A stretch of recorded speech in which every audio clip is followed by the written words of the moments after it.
Good morning, everybody. My name is Stacy Renee. I'm a transformational mindset shift coach, although I feel like I ought to say I'm a life on life's terms coach because I get on here to talk to you about these things. So today we're going to call this Wednesday, Winsday, or is it Wednesday, like Whensday?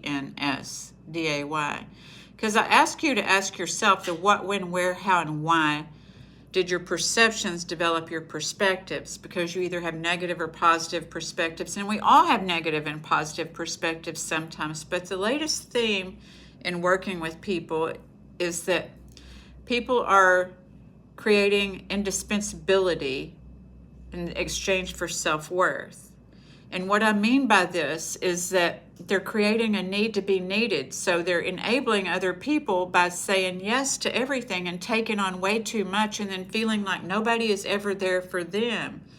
And this is because we teach people how to treat us. And so we teach people that if they ask us to do something, we're going to say yes. And then that person doesn't have to learn how to do it.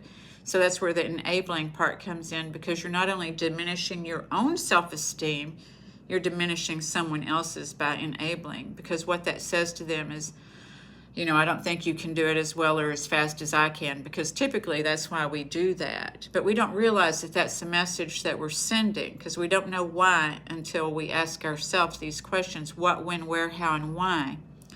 So when I'm working with people, and they're saying, I've done everything, typically it's because it was a learned behavior.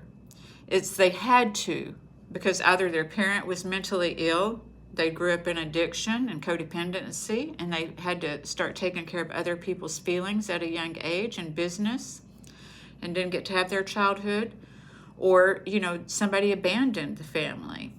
There's other reasons too, but those typically are the ones that pop off at the top of my mind. So asking ourselves what, when, where, how, and why, and not being mad at the parents or anything else. This isn't to create blame. It's to create our authenticity, to remember who we are and what we want. Because what you want is important, and that's how you're going to create your self-worth, is when you're actually doing what you want because you want to do it, not because you're needed. Because we're not creating self-worth from need. We're creating self-worth, we're creating indispensability instead of self-worth. We're giving up that. So I just wanted to give you that thought this morning so you can see how your perceptions shape your perspectives. And when you know that you're worthy, you get comfortable with saying no, and then get over this conflict and confrontation, because that's why people don't like to set boundaries. So I hope that this has been helpful. If you need more help, please feel free to reach out to me, and have a wonderful Wednesday. You are worth it.